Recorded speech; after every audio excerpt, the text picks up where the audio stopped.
So when was the last time you did something for yourself that you really, really enjoyed, and, you know, not just because someone else wanted you to do it, not just because you wanted to please someone else, but because you actually really enjoy it?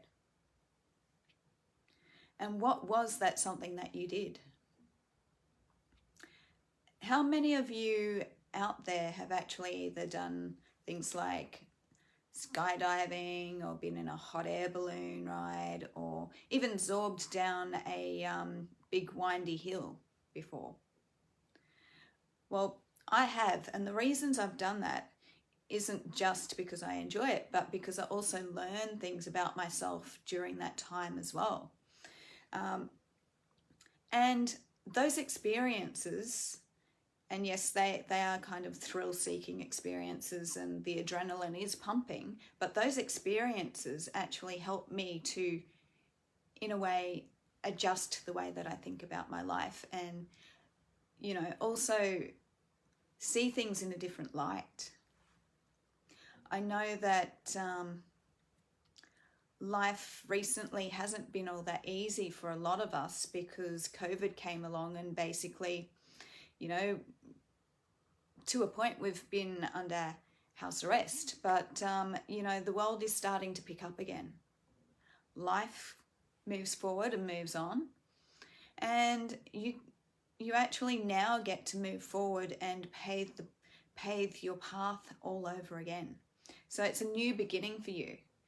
If there were people in your life previously who, you know, who weren't so good for you, you found out that through COVID, they weren't so good for you, and, you know, you were able to actually cut them loose and find, you know, and now that the world's picking up again, you can find bigger and better friends. You know, you can find people who are either more at your level or at a higher level when it comes to personal growth, and also, you know, the things that you enjoy doing and the things that help you to move forward. You know, it's always good to have a really good supportive network behind you, and through cutting the old people out of your life who aren't doing you any good and making room for the new, what that does is it gives you the room to actually build new networks.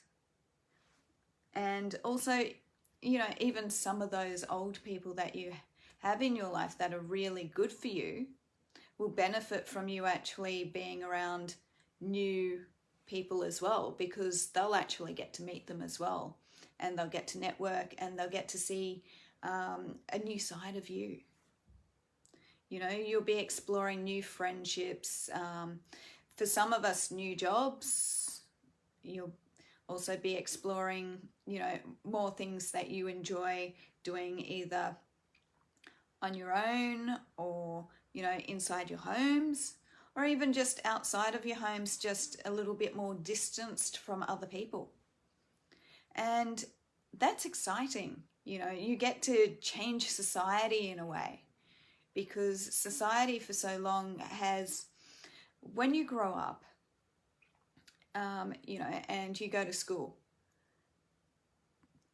kids form these little cliquey groups, you know, and you may have been in one of those cliquey little groups, or you may have been one of those people that were just, you know, sat on the sidelines outside of those cliquey groups. And because they were so close knit, you couldn't get into those groups. But what you'll be finding now is that, you know, if you move around, or even if you join new hobby groups, or even just going outside and talking to people, that you'll be it'll be a lot more welcoming for you. You know, people will be a lot nicer to you. People have had to adjust the way that they think about themselves and other people during this time. You know, there'll probably be a lot more people who are either wanting to enjoy life a lot more, or, you know, even wanting to level up and you know, achieve their goals and move to a higher plane of, you know, work-life balance, which is awesome.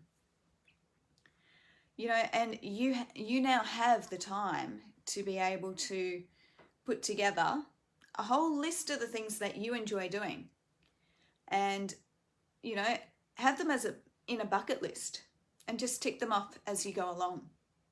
And you'll find that you'll be a lot more satisfied and a lot more happier within yourself because you're doing things for yourself. You don't have to be doing things in a group with other people all the time. You know, life is to be lived. It doesn't matter whether you're in a cliquey little group or whether you're on your own. You know, sometimes the road to success is actually, you know, doing stuff on your own, showing that you're a leader, showing that, you know, you're comfortable with who you are. Anyway, those are just my thoughts. I thought I would tell you about those, and I'll speak to you probably next weekend, but have an absolutely awesome week. Bye.